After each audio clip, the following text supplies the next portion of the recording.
বিগত কয়েক বছর থেকে এবং বিগত কিছুদিন থেকে দেখা যাচ্ছে সোশ্যাল মিডিয়াতে কল্পার্ণব গুপ্তা নামের এক ব্যক্তি কন্টিনিউয়াস আমাদের এক সমাজ এবং এক ধর্মকে টার্গেট করে কুমন্তব্য করে যাচ্ছে। গতকালকে ফেসবুকের একটি পোস্টের কমেন্টে গিয়ে ও আমাদের বজরং দলের কার্যকর্তাদের উপর এবং আমাদের আশ্রম রোডের যে বাসিন্দাদের উপর আঙ্গুল উঠিয়েছেন।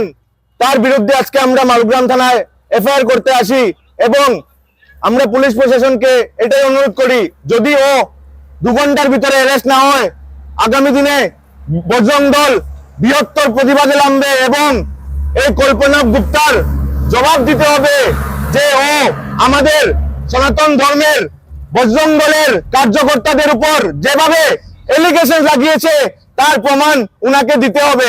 যদি এ ধরনের উনাকে অ্যারেস্ট না করা হয় আগামী দিনে বৃহত্তর থেকে বৃহত্তর আন্দোলনে হবে। জয় শ্রীরাম। আচ্ছা, ব্যাপারটা হচ্ছে কল্পার্ণব গুপ্ত বলেছেন কি একুরেট?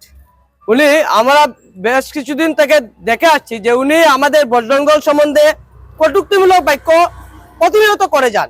আমরা যেগুলো প্রতিবাদ করি, অন্যায়ের প্রতিবাদ করি, সেগুলো ওনার সহ্য হয় না।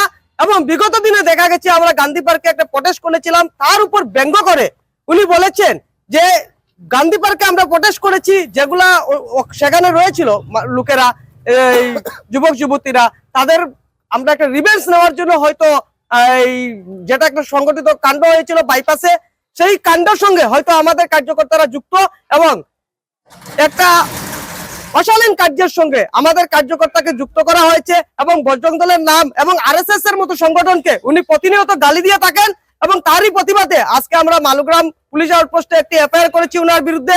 এবং আমরা এটা বলে দিতে চাই যে অতি সত্তর তাকে যদি অ্যারেস্ট না করা হয় বজরং দল কঠোর থেকে কঠোর প্রতিবাদে নামবে এবং তার জন্য যদি আইন শৃঙ্খলার কোনো বিঘ্নতা আসে তাহলে তার দায়ী থাকবে পুলিশ প্রশাসন।